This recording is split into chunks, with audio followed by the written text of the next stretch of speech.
Thank you for tuning in to the Northeast region's headquarters for hunting-related stories and tactics, sourced from DIY hunters and industry insiders.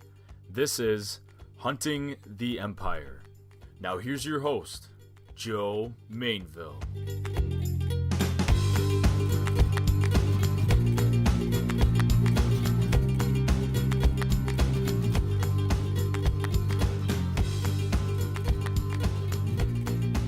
Hey everybody, Joe here with another episode of the Hunting the Empire podcast.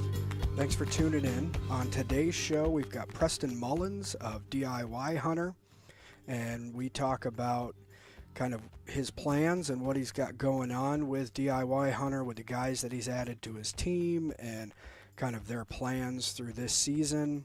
And they've been doing a lot of scouting, especially out in Ohio, so we talk a little bit about his tactics for his scouting in Ohio and how he plans on hunting that this fall. And he talks a little bit about his plans for the entire season, covering something like 8 to 10 states that he plans on going to by the end of next hunting season. So there's a lot going on in this show, so I want to get right to it. You're definitely going to find some good nuggets of information that's going to help you along the way. So we'll get right into it. All right, and on the line, I got Preston Mullins. How we doing, Preston? Good. How about yourself? Oh, good, man. I think we've been trying to do this podcast since August. We did actually record it once about a month ago, but had some technical difficulties, and I was really starting to believe that some mystical forces in the universe were going to, keep us from getting this thing done. But I'm hoping that tonight's the night and the stars are going to align and we're going to get this thing knocked out. I got to be honest with you. I'm kind of hoping tonight's the night as well, because I don't know if I have 4 of these in me with the same conversation. Yeah, I know. Well, we're going to switch it up a little bit tonight, and that last show that we recorded was just my own personal podcast. So.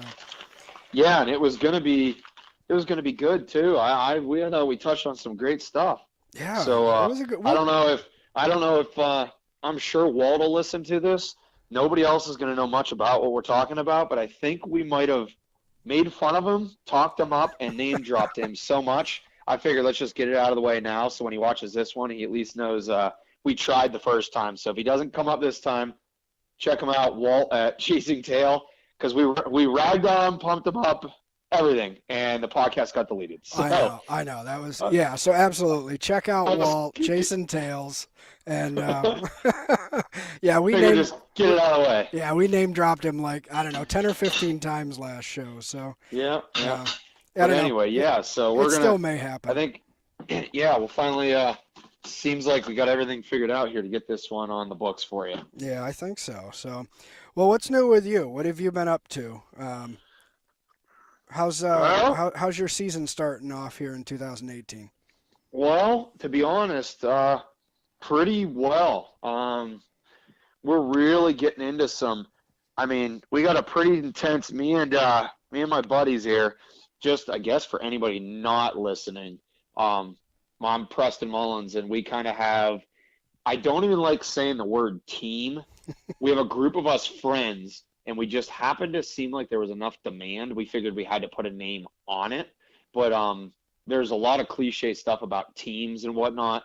And it's really no different than anything we have done before. We just know each other, and we put a label on it, and we all work together instead of individually. That's it. But as far as that goes, we've got some pretty crazy stuff lined up, I think, for this season, as far as guys that work all the time and have families and whatnot.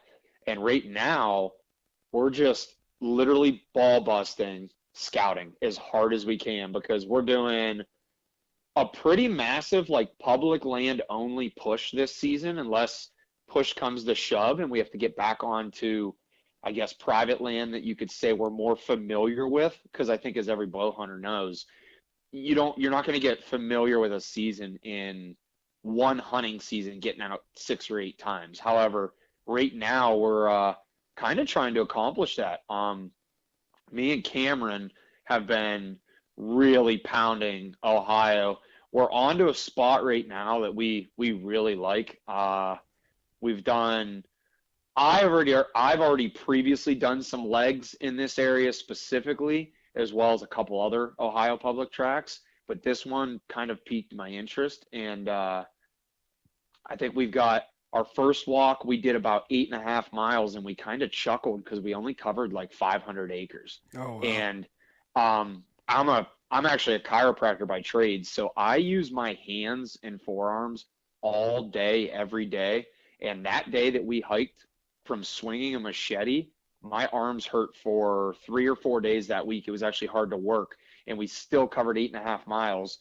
So it was pretty productive. And then we kind of tightened up the ship, went back in, and we just here this couple days ago did another like 7-ish, give or take like a quarter mile, kind of circumferentially around and within what we did first to try to sort of double back on stuff that we enjoyed. We probably only have maximum, I'm going to say, one more trip in there, and then we won't hit that spot again until probably, I'm going to say July to August. And that'll be to pull camera cards, find summer. We're going to know where we're honed in on already at that point. So it'll be to find if there is any changes in the summer patterns, what do we have on camera cards, and then practically, I guess, narrow down travel corridors based on time they're coming through, et cetera, et cetera. That's, I mean, if you want to go into that, we can, but that's another topic in itself. I'm kind of curious, Preston. I know you primarily hunt. You're from Pennsylvania, right?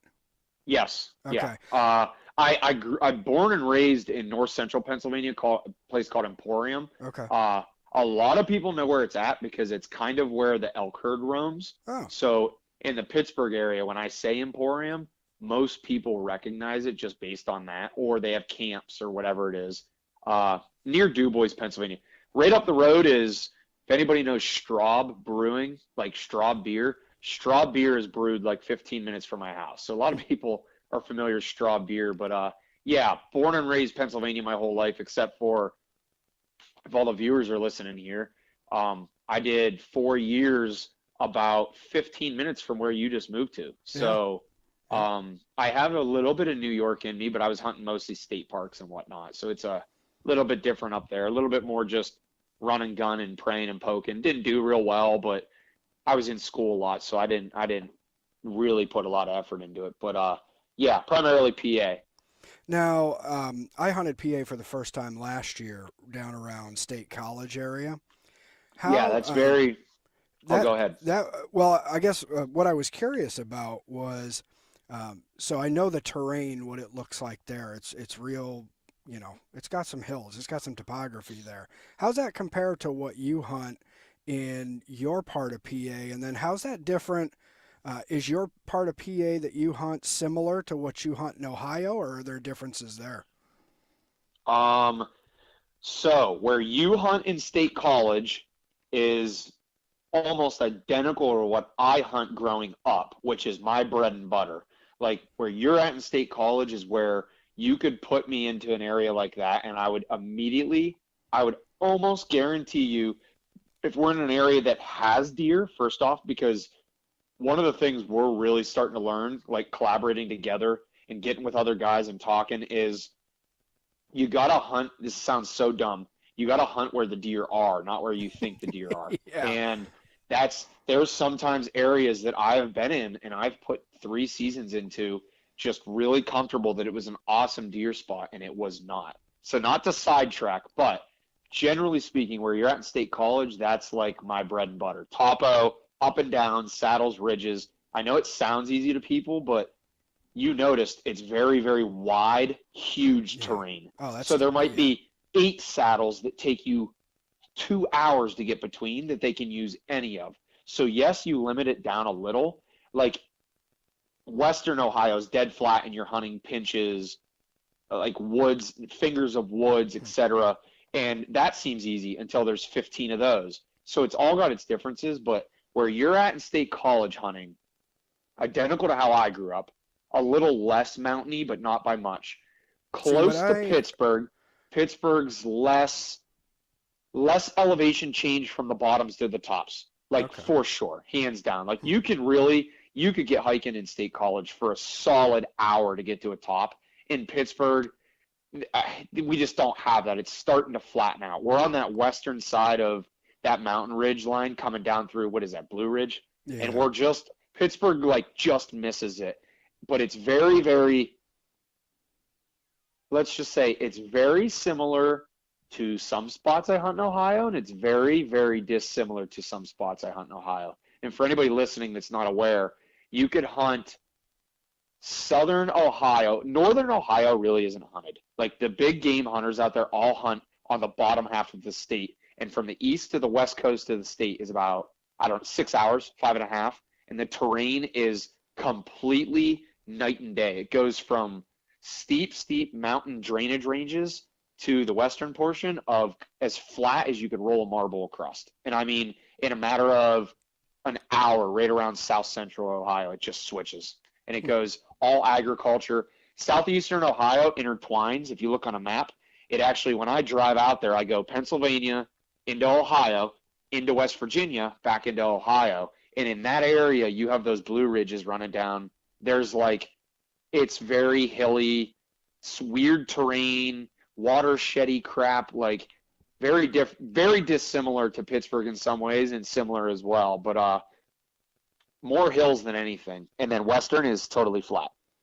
Kentucky, whole other ball game again. Right back to like what you hunted in State College. Mountain ridges and just drainages everywhere. It's just the tops of the elevation changes. You might be going from a 400-foot elevation change and then one hill 200. And where I grew up, you might be doing 1,000 to 900. So like that's the only differences. But Kentucky, again, is like not very dissimilar from Ohio in some ways, but similar also in some ways. I think the biggest difference that I found, I've always hunted in New York, mostly central New York, and then kind of in what they would consider the southern tier. But the biggest difference I found when I went to, I guess it would be like south central Pennsylvania, I guess is what you would consider State College. But the terrain, central, well, okay. It's Center County. Yeah, it is. Yeah. So the terrain was similar to what I hunt in, say, like the southern tier of New York. The biggest difference was the vegetation. It's not even remotely the same. And that was by far the terrain I absolutely loved. The vegetation was probably something the devil made himself, because that was the worst stuff I've ever hunted in my entire life. Yeah, like I said, when like down here in Pittsburgh, I mean, there's a lot of machete wielding days that I do to create just being able to scout and get around, etc. Where you were at in State College, though, is there's parts, it's not even vegetation you can really cut. You're just not getting through it. You got to go around. Yeah, it's the first time I've ever encountered mountain laurel. And yeah, it's basically, for anybody that doesn't know, it's a giant rhododendron with those big, thick limbs. Like, you're not cutting it, you're not going through it or under it. You're just putting your elbows up and just going like a snowplow, and it hurts. It sucks. It's terrible. And you come out on the other side of it with like 50 ticks on you, and minimum. Yeah.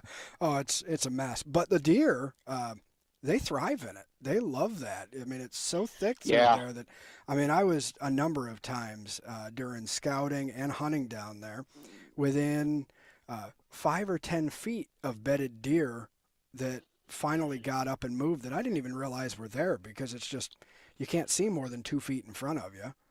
If you can find a pocket inside that laurel anywhere, those buck will get out in there as long as they can see in front of them and keep some type of cover to their back and wind. They will sit and watch below them with the wind at their back in that shit, and they'll never leave it, because they can actually eat the green off the laurel as well. Yeah. You can kill giants in that stuff, but you have to get where one of them things, there's pockets inside that anywhere. You can find it. It exists. Generally, you're not going to find the buck beds through the middle of it. They don't like not being able to see any freaking direction because they can't protect. The doe, they'll lay in it. If you're walking through jumping deer, odds are in your favor you're jumping doe, because the buck are going to be gone before you get there.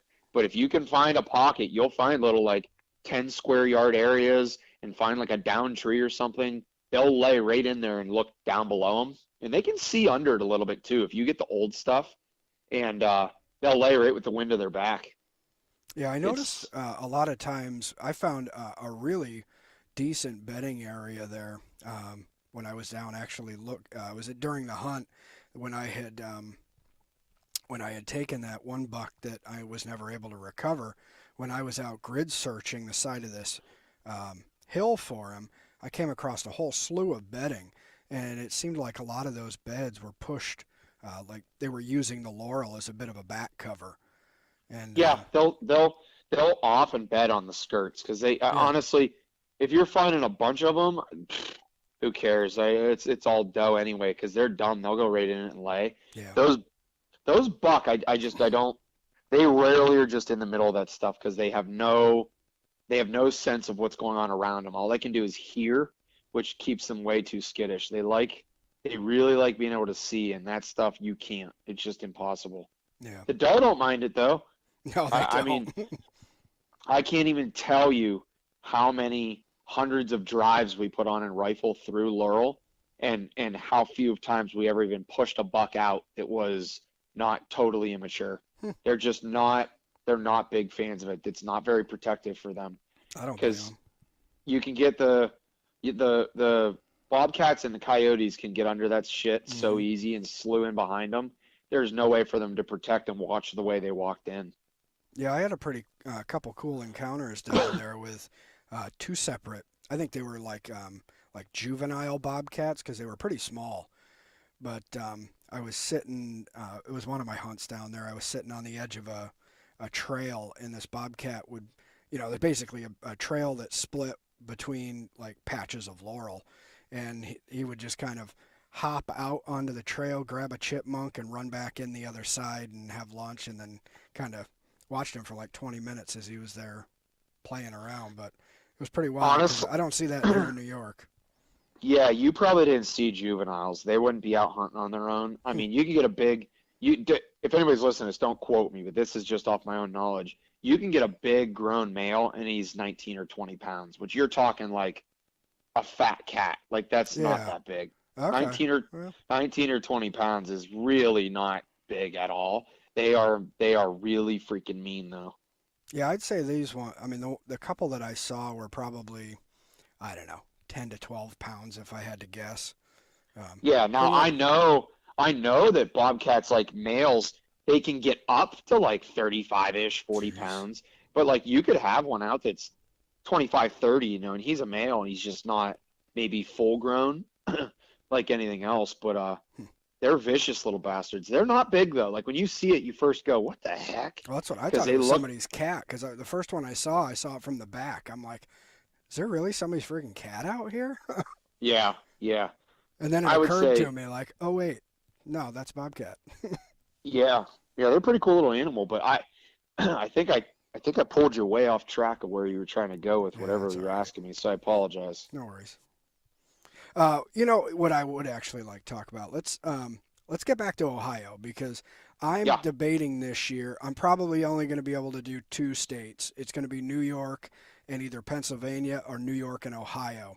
Talk to me about Ohio. What do you guys got going on out there? I know you've been doing some scouting. I've seen you post some videos up on your DIY-Hunter. So what do you guys got going on out there? So we've got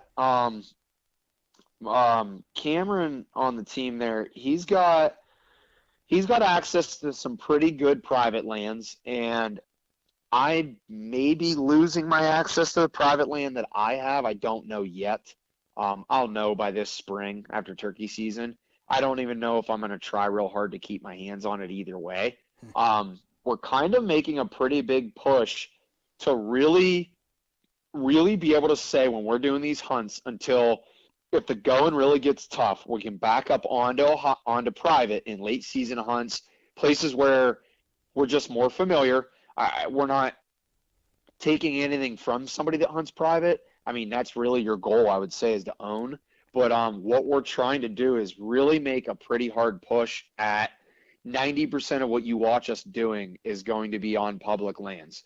For no other reason other than how much feedback we kind of get when we're saying DIY and then we say the word private, and you kind of get like weird looks from people, like just because you own the property, you're not doing it yourself, which you still are. Like, we don't have management companies and we don't have tips and tricks people coming out. Like, we're doing all this on our own, but we're really trying to push toward, we are going to hammer public land unless the going gets really tough, and we're trying to still learn these properties.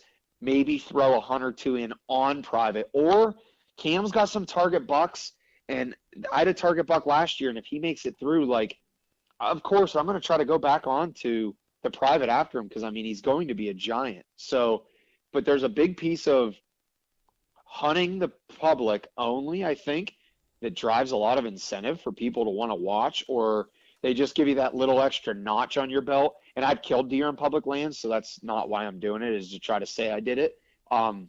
Nobody can really take it from you. If you move or you have to sell your property, you can still hunt public. So what we're trying to do is basically master public land hunting. Adds a lot of different aspects to it. I mean, people's tree stands, and honestly, we're even getting down to where we know people are going to be. We put trail cams up this last couple trips on access corridors for people to see where people are accessing, so that we know where they're probably going to be pushing deer toward, so that we can actually use it to our advantage and not really care if people are coming in and out 24/7, because it's just like anything else. You can either bitch about it or you can kind of use it to take an upper hand.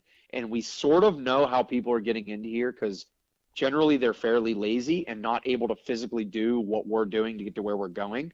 And that being said, you don't always have to go that far from where you would think. Yeah. Everybody thinks it has to be deeper than all get out.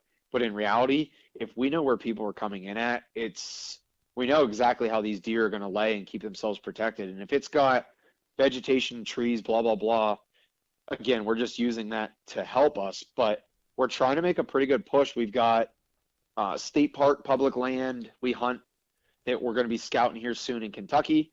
I've got a little bit here in PA, and then we've got multiple tracks in Ohio that we're going to be putting some serious time into. So we have at least 2 really good public tracks. Our goal is 3 this year, but at least 2. So then based on weather conditions, wind, blah, blah, blah, you can't run out of spots. So how many acres are you hunting out in Ohio? A lot. Yeah, you can, these public lands, I mean, we're not super fearful of saying out loud where we're at, but with some of the content we're releasing at the same time, I mean, you can zero in. If I said, let's say we've seen some that we're dabbling with that are 1,000 to 3,000, and we've seen some we're dabbling with that are 25 to 50,000. We'll just say that. So are they? They can beat. They can beat. Go ahead. Oh, go ahead. Oh no, I was just gonna say some are giant and some aren't big even remotely at all. Yeah, I mean, so it sounds like some average size public land. Is it like continuous timber out there, or do they have management to it where they've got like a food plot thing, or how's it kind of set up out there? We have not yet scouted one that the state is using for agriculture, but Ohio's not real big on that. They aren't like a lot of these states that pound their public lands with agriculture, which is a big complaint a lot of the residents have, because they think it's bullcrap. Like, they should allow free range cattle to eat the underbrush, because it's just, there's like no maintenance. They just kind of let it go. They don't really maintenance the roads. They don't maintenance, like, there's spots right now we're at, it needs burnout so bad it's not even funny. I mean, the entire canopy is just completely suppressed for like 20s and 50s and hundreds of acres, and it just needs control burned, like horribly. And they're not real big on that, and I know a lot of the residents out there don't like that, but no agriculture so far for us. Most of these tracks are like low-laying parts with water in them, with timber and like tons and tons of underbrush. It's actually, there's times, we just found a pocket this weekend, and it was the most deer sign either of us have ever seen in our lives on any tract of property, and it was probably 50 to 75 acres, and there's not a tree on that 50 to 75. It's just underbrush that's 12 foot high. Yeah, so it's like ground blind or bust, but at the same time, there's no way in, there's no way out. So it's weird. It's weird property. Every time you want hardwoods, there's not, and there's deer sign all over. So it's going to be an interesting season for us. But we're really trying to get ourselves into like a public land, I guess, specific style of hunting. But again, we're not shying away from private by any means. We just we're adding an element that gives us a little bit of a niche that a lot of guys that, not that we've searched around and found, are doing specifically. Like, yeah, these are all, lots of guys have killed deer on public, but at the same time, we're not watching very many that are doing it on public constantly across multiple states. So Jack's doing public down in Delaware. I think full-blown public, like only. And I'm going to give it a crack here in PA. The problem is with where I'm here at in PA, there isn't public within hours and hours of me, so that makes it very difficult. I actually can go hunt. I can go hunt public in Ohio on multiple public properties way sooner than I can get to a public in PA from where I'm at. So it's just one of those things. We're probably going to be about 80-20. Like I said, we're going to do doe patrol on some of the privates we hunt, but we're just right now ground and pounding to figure out. Honestly, we already have a couple stand sets for the fall, and we've only been on that property twice. Like, we just are 1,000% convinced we're going to pull these cameras come mid-late summer, and we're going to see exactly what we need to see on it. So when you're out there brush busting these spots, you're saying you're walking, 8-10 miles, macheteing on and through just there. Yeah, well, and for anybody that's listening to that, I meet a lot of people, and they tell me about their 10-mile day, et cetera, et cetera. I think 9 out of 10 times people have no idea how far they actually walked, but like, I breadcrumb them and keep them saved, so I know exactly foot patterns of where we've went. I use my Onyx and yeah, my Onyx bread. Yeah, and I breadcrumb it, and then I screenshot it and save it, and I actually add it up. But a lot of people tell you, like, yeah, I 10 miles of shed hunting on Saturday.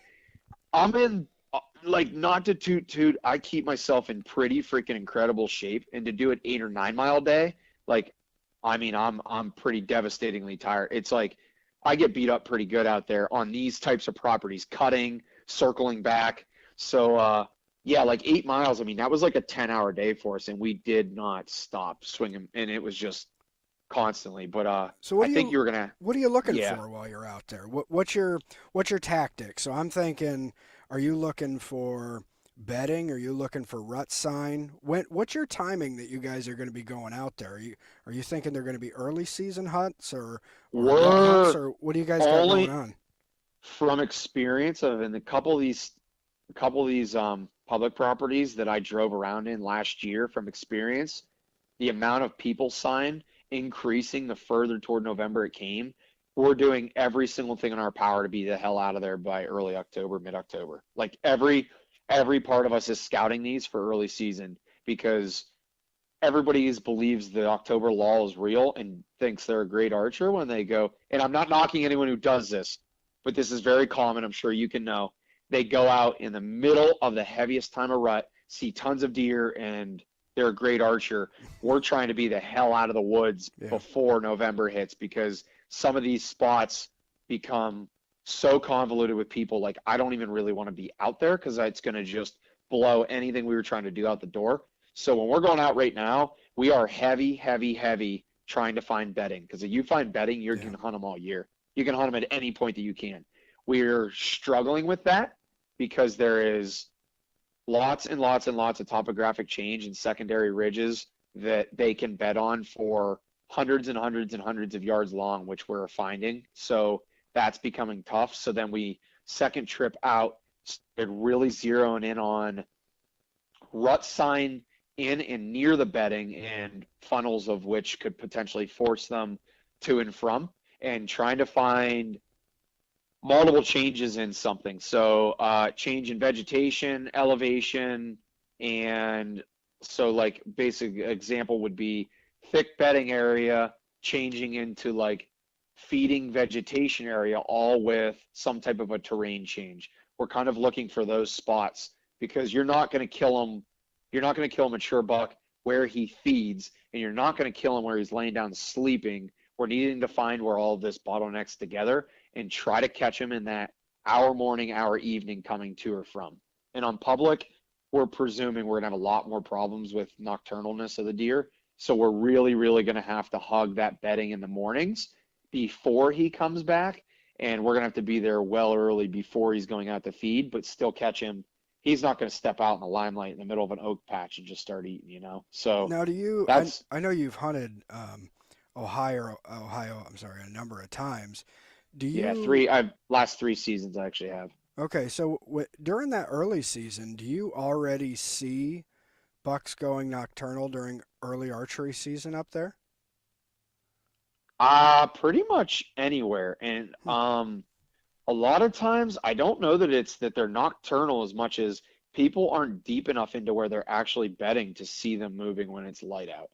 And sometimes I think they are just purely nocturnal.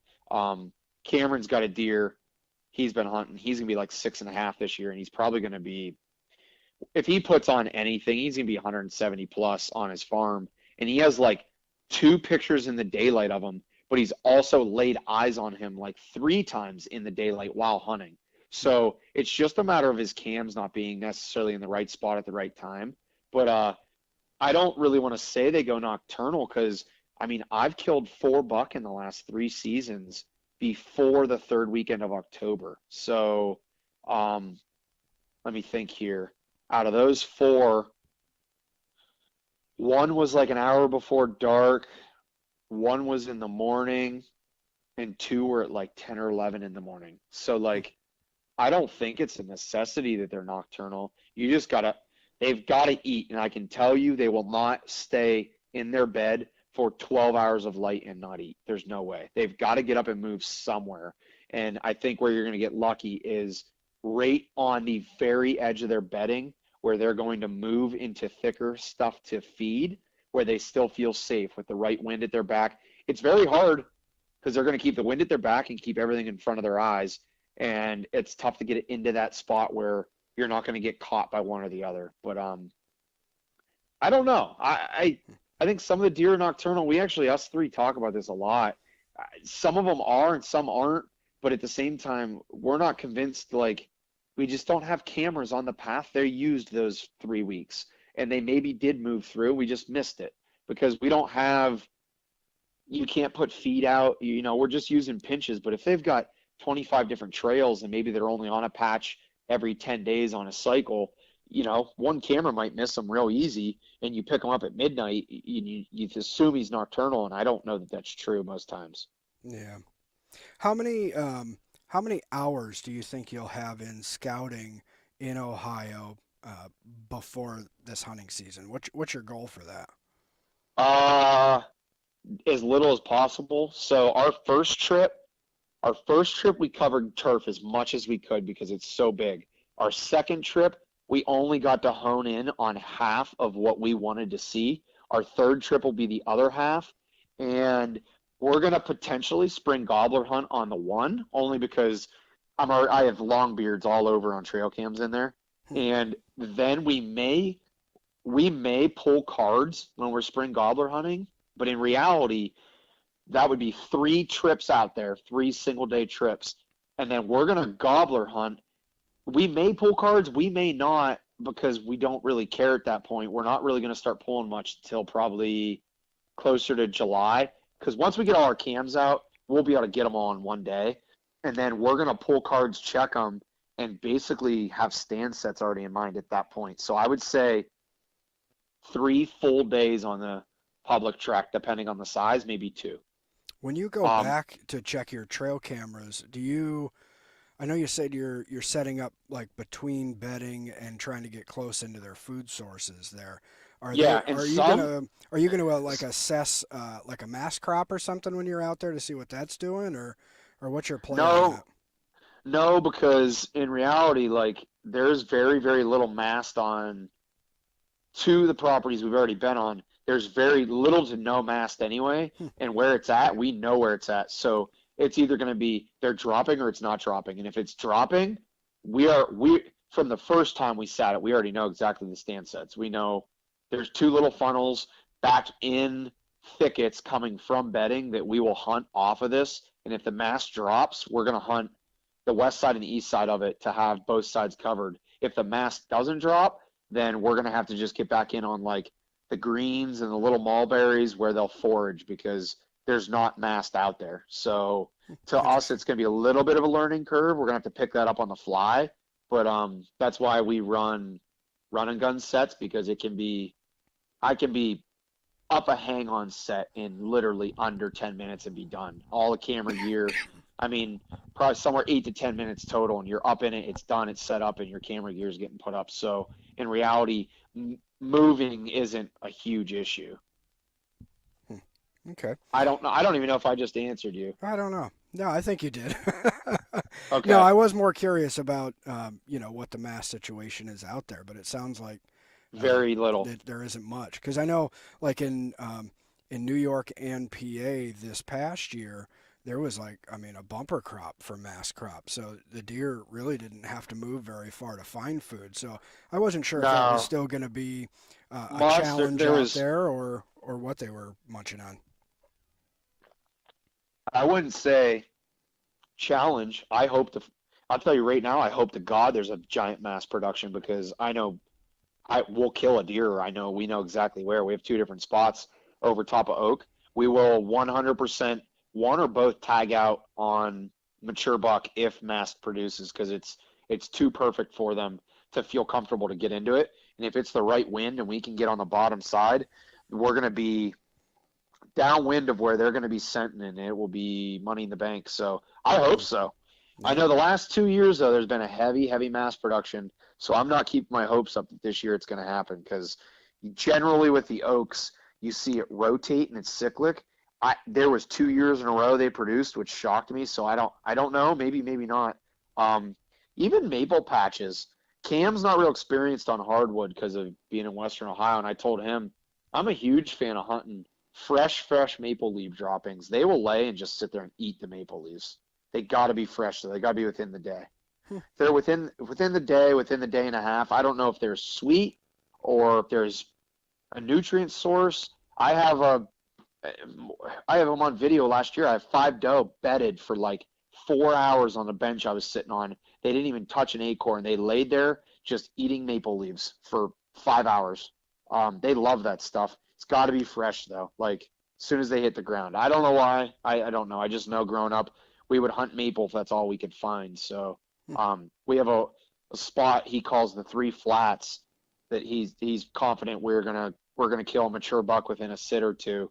And it's got a lot of maple, and it's like 3 different flats all meeting. Our issue is going to be the wind swirling on us, but it's just, it's a mature buck haven in terms of moving through it and being able to wind and see everything. So we'll see. We might come up empty-handed. It sounds real confident, but we might come up empty-handed. Who knows? It's going to be a long season. I know that. So where else are you planning? I know you're talking Ohio, you're talking Pennsylvania. There's 3 of you on your group, your team, whatever. I don't know what you want to call it, but where else? It's a team. Where else do you guys plan on hunting this year? Jack will hunt Delaware and PA. He has a hunting lease actually up near where we're from that he goes up and hunts, and he goes up and he does it because he gets to go hang out with his dad and hunt with his dad. So that to him is worth its weight in gold. I think he'd probably pay 5 times to stay in the lease just to be able to, get up there and get with him. Yeah. I'm going to be hunting PA. Me and Cam are hunting Kentucky opening weekend and second weekend on public. So that'll be weekend of like September 1st and September 10th. And then I come back, and then the 15th, me and Jack get in my truck and trailer and drive to Idaho and hunt elk in Idaho, open-ended on public through the end of the month. So if we tag, we leave. If we don't, we stay until they say you're done, the season's over. So we're doing that through September. We're leaving the 15th. Like, I'm praying we can be back by the 25th or so, just on a work basis, but I don't know. We'll see. So we're meeting our buddy Zane out there, who is also on Instagram. So we'll get out to there to see him. I'll come back. I'll hunt Ohio public opening weekend, which is like the first like October 1st or something weird like that. And me and Cam will basically pound Ohio Public probably Saturday, Sunday, or we're going to do PA Saturday, Ohio Public Sunday, and then potentially I'll stay and hunt Ohio Monday for the first couple weekends. And then Jack will be hunting Delaware and PA. So Cam will be Kentucky. He floats. So depending on what my schedule's doing in Ohio, if I'm alternating going to PA, he'll go to Kentucky and Ohio, and I'll jump between. It's just, honestly, it's all going to be based on who tags where first and how does that line up to like fit the rest of the schedule, basically. So there's certain states where we really want to get, like Kentucky, like we really need to fill my tag first, and we both know that because he can get down there. He goes down every 2 weeks, I think, to Kentucky and back. So like we know my tag has to be filled first there because for me it's a big haul. Ohio, much easier for both of us to fill, so it's not relative. And if he doesn't see one on his farm he wants, he's not shooting because we can both hunt Ohio together. And then PA, it's really vital for me to either tag out right away or get him here tagged out so then we can both focus again back on Ohio. I think you guys are taking it a little light this year. I think you got to pump up the challenge or something. Well, he's going to hunt West Virginia late season. Me and Jack are hunting elk in Colorado in November, and then I'm hunting whitetail in Kansas probably in January. Jeez, man, my head's spinning just listening to all that. That's all I can physically handle. And last year, I learned some pretty good lessons running all over the place, and I stretched myself too thin, and I didn't have as successful as a season in terms of tag filling as I wanted, but I had a very successful season in terms of education, and I'm actually going into one more state this year than last year, so lessons learned from that, I guess.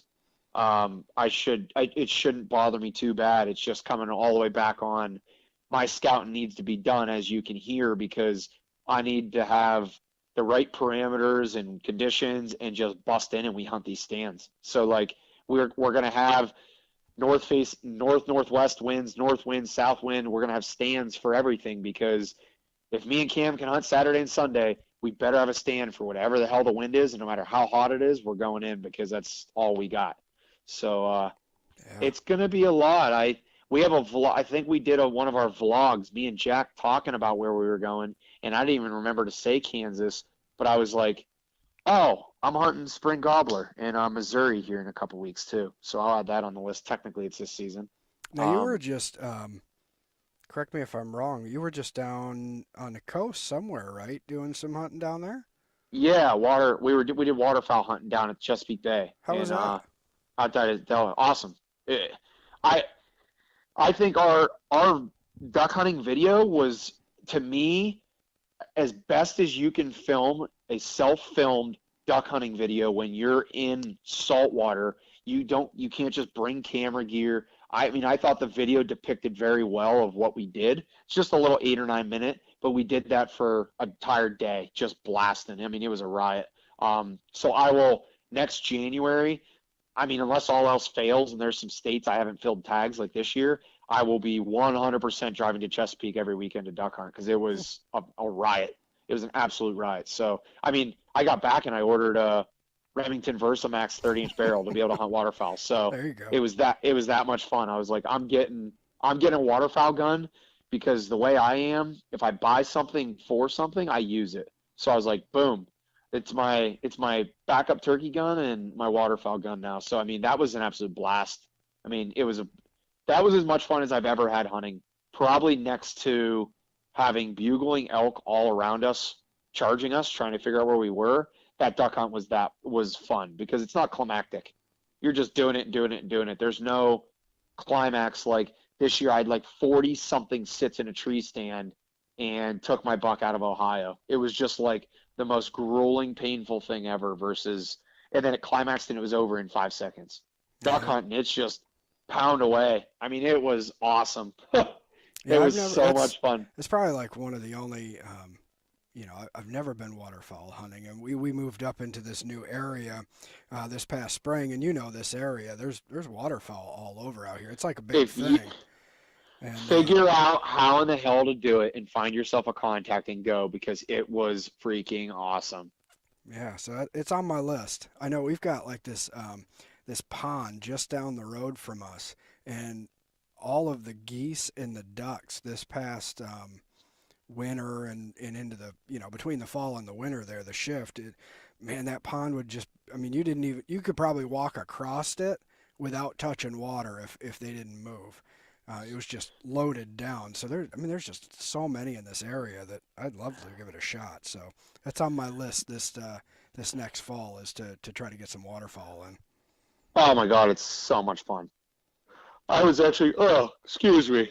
Sorry, I don't mean to yawn, but You're all right. anybody listening here, I had about a 12-hour day at work, but I'm pretty sick right now, so I'm just actually a little bit dreary. I think you're a little bit sick too as well, but Yeah, I I'm don't want to sound rude yawning. No, you're good. Yeah, we're getting over stuff, and it's that Yeah. time of year. Everybody's sick. Oh yeah, big time. But So, yeah, so I wanna yeah, I wanna talk about DIY-Hunter and what you guys are building here and what you got going yeah, on. yeah. Fire away. What do you want to know? Well, I guess so. You've got 3 guys on the team now. Yeah, so there's 3 of us. The I kind of call it the core crew, and it was about, I don't know, I would say 6-8 months in the making until I finally found that kind of that final piece, and that would be I would consider Cameron out of Ohio, and I had known him prior, but it was more of like a backhanded vetting process of us getting more and more to know each other as hunters, and he ended up being kind of that final piece that I felt as though the business model side of it needed, and I hate to say that, but I'll tell you what, everybody and their brother on social media is trying to do social media and all over trying to do their outdoor, look up outdoor this and outdoor that. There is literally tens and thousands of them.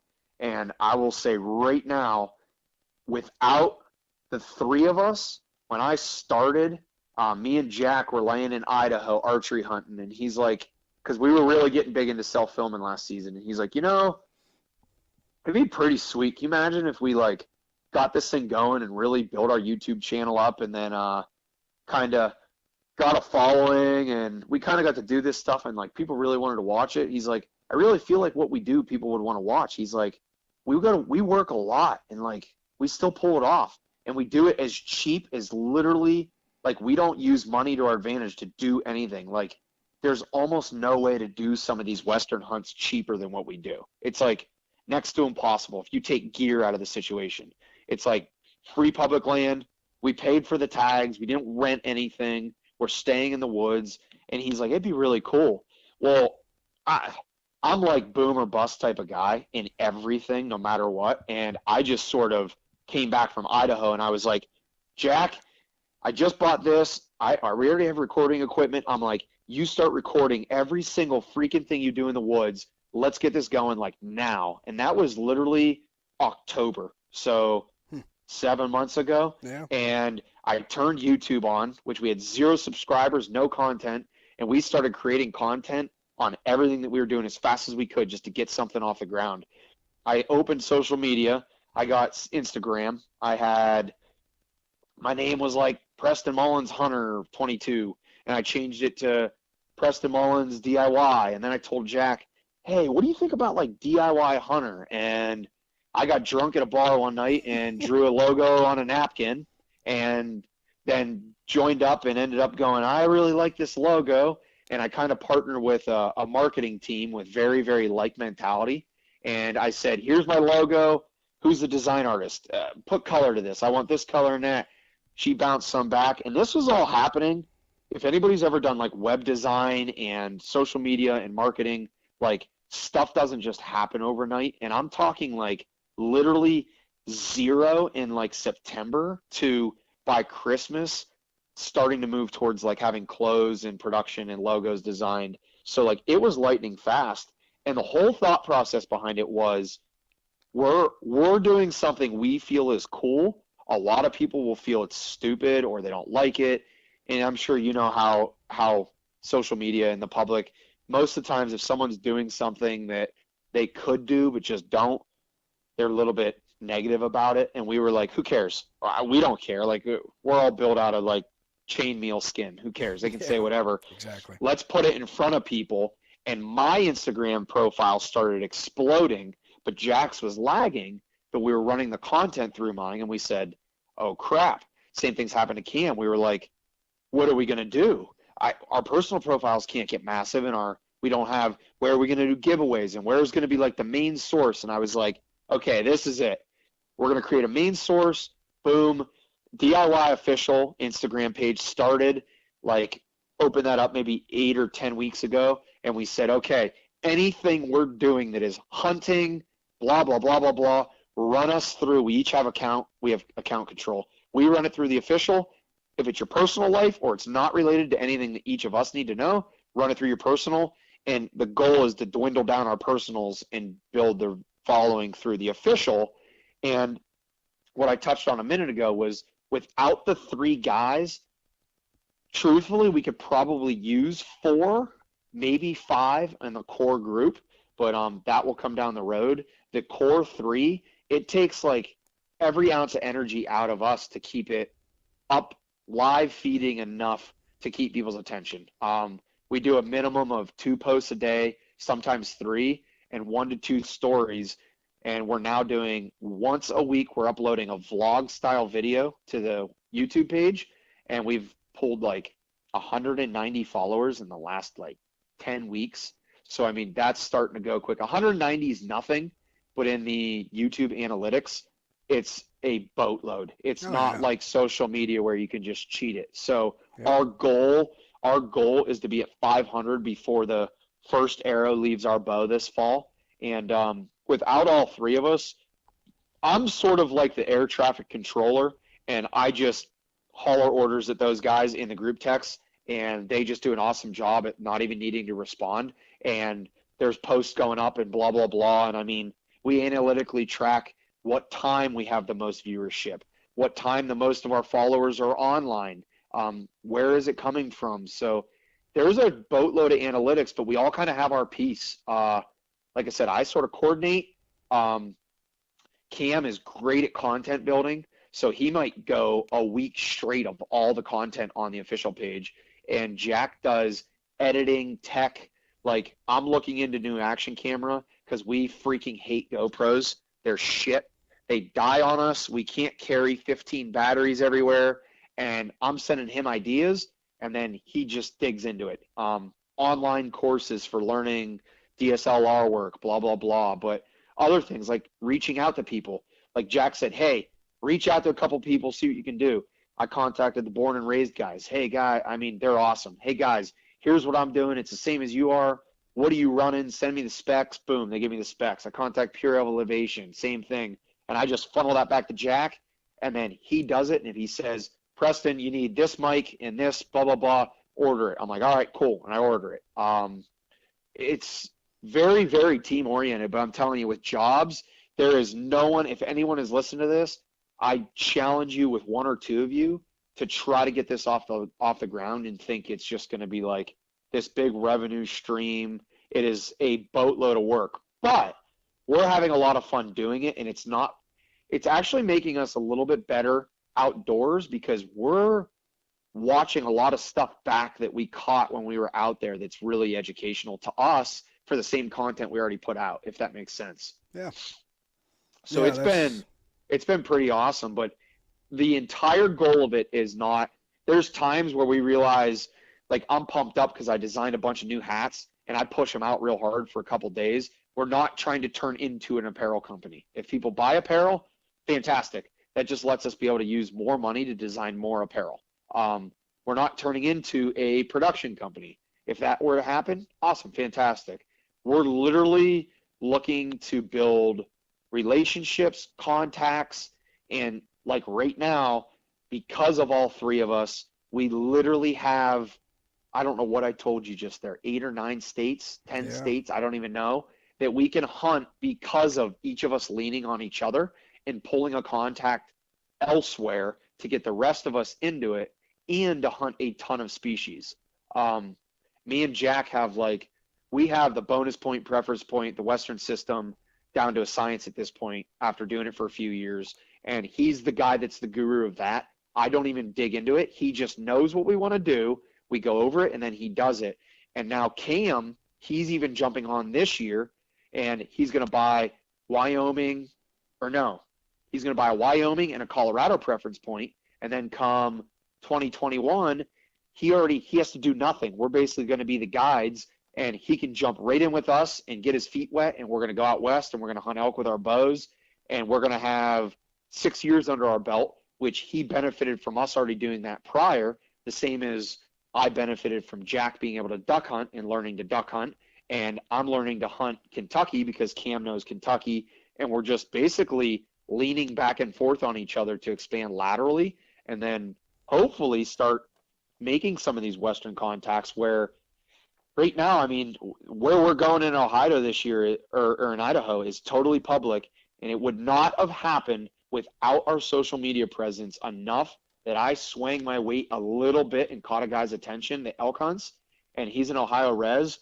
and he sat on the phone with me for 2 freaking hours, and we narrowed down every last little statistic on that state and ended up deciding, okay, this is best suited for what we're trying to do.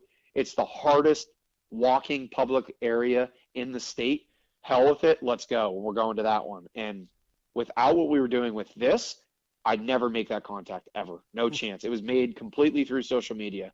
So our sense of direction is just to grow laterally and build contacts. Whatever rolls our way, we decide together. I've made a couple sponsorship decisions without them guys or reached out, but it was kind of my baby from the beginning. So to them, they don't care. They don't even bat an eyelash. They're like, if you put free shit on our bows that we already use, have at it. Like, they don't care. So I'm basically using it as a brand that people want to represent. And then the future long-term goal would be to find teams of us elsewhere and expand laterally in terms of that and say, hey, you know, here's what we're trying to do. You're doing it. How would you feel about representing us? We don't have monetary stuff, but we have social media presence, we have web presence, we have apparel, et cetera, et cetera, et cetera. And at that point, maybe we're into building nocks and bow slings. I don't know. I'm crazy. I can get into anything if I find something off the ground floor and try to jump on ship with them, and then try to expand and find these groups that are doing New York, New Jersey, and they're doing Illinois, Idaho, and they're doing Iowa, that don't have a following, but they're just big giant slayers, and start to kind of expand the family tree in terms of other teams representing us elsewhere vicariously through what we've already built. So the platform's the hardest part, and we're going to put in our hours and hours and hours and probably years to build it big enough to be able to do that in the end goal. But things change, you got to adapt, and that's kind of where we're at with it. It's so far been awesome the last 6 months. I mean, we're having a freaking blast doing it because we talk hunting 24/7 in our group text. Like, Jack just went out and bought a new bow today. He's texting us all freaking day. I'm doing this and I'm doing that. Like, he's ecstatic. Hey, look up the specs on this bow. They don't have a chronograph. I want to know what this does at that, da-da-da. And I'm at work in between patients, jumping on the internet, looking at YouTube reviews and texting them back. And Cam's like, what the hell are you buying? Like, I don't want to have to buy another bow. Oh, my God. So it's like, it's fun. It's a lot of fun. And the logo and the slogan, like, be original, I felt like just fit what we're doing, you know? Like, DIY hunting, like, be original. Just do it your way. Don't emulate someone else's way. Just tweak it and do it, whatever. Roll with punches, whatever it does. And, you know, and one of the things we talk about a lot is it's so pertinent to your area. It's so relative. Like, a couple of our idols that we watch, they're giving tips and tricks that we know completely contradict where we're hunting. And you've got to be able to know that and recognize that and just take it with a grain of salt. It doesn't mean they're wrong. It just means, like, being original means be true to, like, your area. And if a six point coming by every year makes your heart pound through your chest, you shoot the damn thing and you drive around with it on your truck, and you don't let anybody else get under your skin about it because you're not killing X, Y, or Z. And the tips and the stuff that we're trying to give, you'll see we always post where we're at because we don't know that it's pertinent to Missouri. I've hunted Missouri, and I didn't know up from down out there. So I don't know that a lot of what I know applies to those types of areas. So we're trying to just build that platform base of education on what we do, which doesn't mean it's right. There's going to be people that contradict us, hands down, probably all over. They already do. I have guys on YouTube like bad lashing me. My hunt sucked and I did this wrong and I should have let the deer grow and blah, blah, blah. You know, like there's a 4.5-year-old deer, 10 inches bigger than anything I've ever killed. And I will put that thing, when your taxidermist says he would shoot it 100 times in a row and he's mounting 160s and 170s, like, hey, whatever, who cares? But it's relative to the area I was hunting. Public, without anything that I was targeting, so forth, and it cruised by and I smashed him. Like, so Can't ask for better I feel than like that.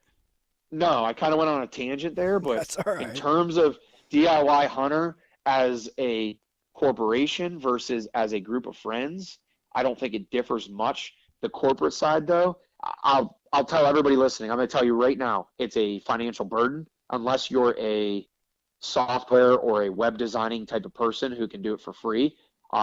You can't build website platforms that work well without help. You can't market without help. Not if you work. Not if you work. I'll put it that way.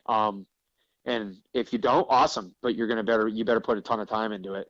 And we're kind of all leaning on each other to sort of make that happen. And it's absolutely necessary. If I was trying to do this by myself, there's no way I could do 14 to 20 Instagram posts a week, including Facebook, Twitter, and create this video content.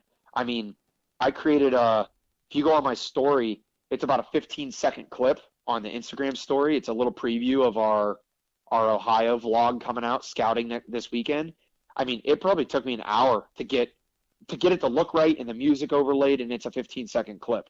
So, like, you know, this stuff takes time, and we all leaning on each other very well to get it done, I think.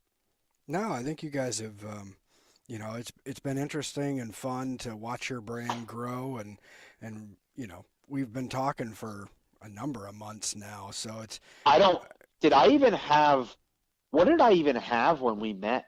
I think it like was 500 followers and nobody else on my team, maybe? Yeah, there wasn't anybody on your team at that point. It was just you, and I mean, you had a pretty decent following, but you've done great to grow it.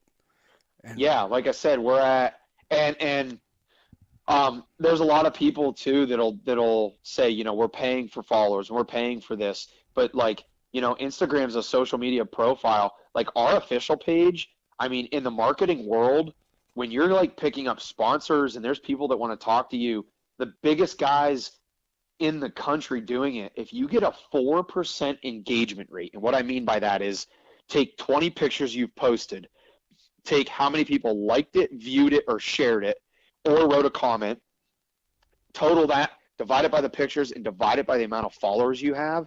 If you're doing 3 or 4%, like that's phenomenal. And we're actually carrying about a 10.5%. So we're like 2.5 times above market average, what they consider high. So we've had a couple people bring up, oh, you're paying for those followers. Well, I'll tell you, if you pay for followers, you will not get organic followers, meaning they don't give a crap about your content and they're not going to engage with it. And that engagement rate's going to be 0.5%, 0.25%.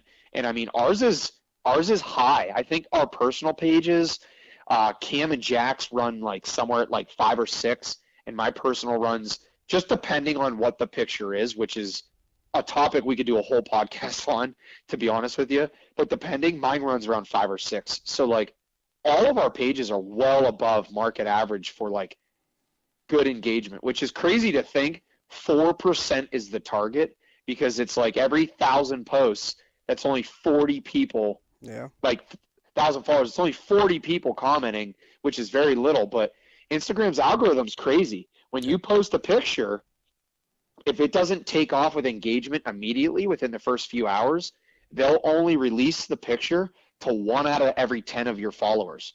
So there actually won't be most of your followers that see it. So when you post something, it has to be booming and popping and jump off the page, because if it engages at a high enough rate, they'll actually release that picture to all of your followers, which is a very complex algorithm, but that's not made up. That's just a fact. That's how they do it. That's how they keep your news feed from being flooded with what they want you to see, which is organic growth with people doing stuff that they want. And the more it's engaged, the more people they release it to. So it's very difficult to stay ahead of. And without all of us, it would be so impossible. I can't even tell you, because it's constant videos and editing and changing the color schemes to make them look cooler and blah, blah, blah.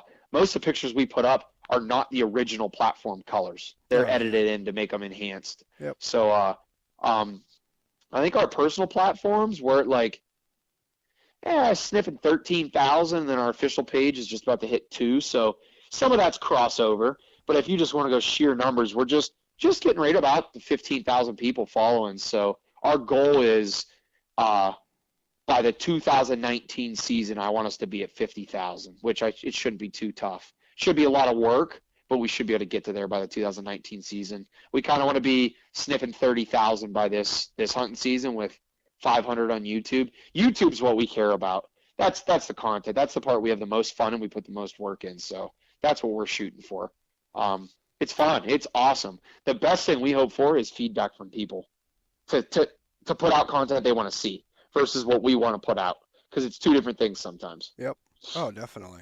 So, so we've been jawing here for a while, and I want to make sure that people can hit all of the places that that you've got content going out. So you got 3 accounts on Instagram that people can get you at? We do, but if you just go to DIY-Hunter _official, is that it? Are you on Instagram by chance? How sad's that? It's DIY-Hunter _official. That actually has all of our handles on there, but that is like the main drag. That DIY-Hunter _official. That is where we're running like everything through. And then you can see all our personal handles, but then that's got our website on it and our YouTube handle on it, which is just youtube.com/DIY-Hunter. And then our website is DIY-Hunter.com. So it's all a mix. The best way would probably just be DIY-Hunter _official. We run everything through that. So our vlogs coming out are with the newsletter. Our videos are with the newsletter. But I would say that's the easiest. That's the main platform we're trying to drive so that everybody has like their go-to resource to find stuff. So you guys, are you on Facebook at all, or are you just Instagram? We are on Facebook. We don't have a lot of content on it yet because the problem with Facebook is you cannot use any like copyrighted material whatsoever, which is on a lot of our YouTube videos. So we can't syndicate them to put them onto Facebook. So we actually just started buying custom content. So our future uploads will go onto there, but we just started getting them on Facebook and Twitter because we weren't able to upload. Facebook in 5 seconds filters it out and deletes it off the page. So we didn't have much of a Facebook going. I think we maybe have 300 or 400 people on there, but yeah, everything we post to that official though automatically routes into Facebook. So that's just the easiest way. I think it's all centralized out of there, out of the official page. Okay. Yeah, and I would say everybody listening, please go over, subscribe to what Preston and his team got going on. They've got some great content, build some awesome stuff over there, and looking forward to see what else is coming down the line with you guys. So am I, because I don't really know yet. I don't. I can tell you, if anybody is listening to this though, stay tuned. We're going to be getting into the hunting knife industry here very, very, very shortly, and it is going to be, everybody says what they create is like the best one or the most badass one. I mean, we're actually going to do field testing versus some of the most high-end knives we can buy. I'm probably actually going to even shoot the blades with probably a 22 for testing of strength. We're going to do paper testing, drop it off a roof, all kinds of cool stuff. But when I get into that knife production, I mean, the thing's going to be, I mean, I'm hand designing it for ergonomics. So when it's covered in blood, you can still grip it. The length of the blade, the length of the handle, it's going to be a fixed blade. It's going to be pretty badass. So like, I'm super pumped to get into that here this spring as well. Yeah, nice. Be looking forward to that coming out. And yeah, it's going to be sweet. It's going to be really, I got sick of my knives getting dull. I'll be honest. I can tell you right now, this knife is not going to get dull. It's not possible, not with the metal we're using. So possibly starting to try to get into some lighted nocks. I don't know. We're going to try to push this thing as lateral as far as it can go, but give products that we're using already and just slap them up in front of people so they can get to them. So we'll see. I don't know. We'll find out. No, that'll be cool. Well, we might as well, since we're at the end of it here, we might as well give another shout out to Walt. So You might as well. we might as well. So everybody else listening, check out Chasing Tails podcast with Walt and Leighton down there from Florida. It's a great show. So Yeah. check that out. I actually think Cameron from our team is going to be on one of Walt's coming up here, and Nice. honestly, if anybody's listening, like, you're gonna want to listen to that one. It's going to be probably an educational mayhem. I don't know when it's scheduled for, but it's going to be like an educational overload. Cam is one knowledgeable son of a bitch when it comes to hunting mature whitetail. It's pretty much that's what he does. So passion aside for it, it's going to be a good one. You would definitely want to listen to that one, I think. So, Mine yeah. are too much of me talking on there. Don't download those ones. Go download the new ones. Yeah, we'll definitely have to keep an eye peeled for that and see when that comes out. So Yeah, Well- yeah, absolutely. I really appreciate you coming on, Preston. And if you want to hold on a minute, I'll finish up this and we can chat for another sec. Hey, no problem. I appreciate it. Well, there you have it. Another episode in the books. Thanks to Preston for taking time out of your schedule and coming on. Glad we finally got this episode done. Felt like a long time coming since Preston and I first started talking about getting a show to put together back in August of last year, and now we're into February. So it's definitely been something we've been working on, and the stars finally aligned, and we were able to make it happen. So again, I really appreciate Preston coming on and taking the time to talk with us. Please check out the new redesigned Hunting the Empire website, www.huntingtheempire.com. There you'll find all of our podcast information, all of our articles. We're releasing 2 to 3 articles a week. Really great content coming from the HTE crew.